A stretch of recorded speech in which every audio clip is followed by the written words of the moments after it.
10 দিনের যুদ্ধবিরতিতে সম্মত হয়েছে ইসরায়েল ও লেবানন। বৃহস্পতিবার সামাজিক মাধ্যম ট্রুথ সোশ্যালে এক পোস্টে বিষয়টি নিশ্চিত করেছেন আমেরিকার প্রেসিডেন্ট ডোনাল্ড ট্রাম্প। পোস্টে তিনি লিখেছেন, আমেরিকার স্থানীয় সময় বিকাল 5টা এবং লেবাননের স্থানীয় সময় রাত 12টা থেকে পরবর্তী 10 দিন এই যুদ্ধবিরতি কার্যকর থাকবে। তবে তিনি নির্দিষ্ট কোনো দিনের কথা উল্লেখ না করলেও আল জাজিরা জানিয়েছে, বৃহস্পতিবার রাত থেকেই এই যুদ্ধবিরতি কার্যকর হবে।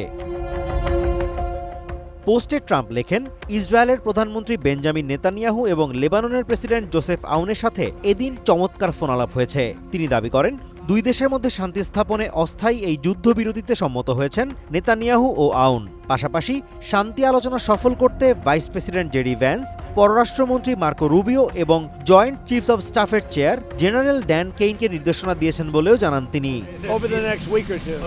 এই পোস্টের কিছুক্ষণ পরই আরেকটি পোস্টে ট্রাম্প জানান, আলোচনার জন্য দুই নেতাকে হোয়াইট হাউসে আমন্ত্রণ জানাবেন তিনি। 1983 সালের পর দুই দেশের মধ্যে এটিই প্রথম অর্থবহ আলোচনা হতে যাচ্ছে বলেও উল্লেখ করেছেন ট্রাম্প।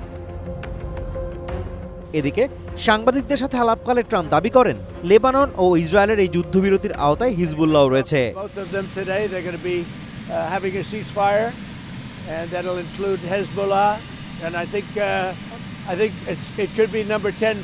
ট্রাম্পের এই ঘোষণার পরই সামাজিক মাধ্যম এক্সে এক পোস্টে যুদ্ধবিরতির সিদ্ধান্তকে স্বাগত জানিয়েছেন লেবাননের প্রধানমন্ত্রী নওয়াফ সালাম। অন্যদিকে এক ভিডিও বার্তায় ইসরায়েলের প্রধানমন্ত্রী বেঞ্জামিন নেতানিয়াহু বলেছেন, এর মধ্য দিয়ে লেবাননের সাথে ঐতিহাসিক চুক্তির পথ প্রশস্ত হলো। যুদ্ধবিরতির এই সিদ্ধান্তকে স্বাগত জানিয়েছে জাতিসংঘ। জাতিসংঘের মুখপাত্র স্টিফেন ডুজারিক বলেছেন, শান্তি স্থাপনের যে কোনো পদক্ষেপে সহায়তা করতে প্রস্তুত তারা। যুদ্ধবিরতির ঘোষণাকে স্বাগত জানিয়েছেন ইউরোপিয়ান কমিশনের president Ursula von der Leyen.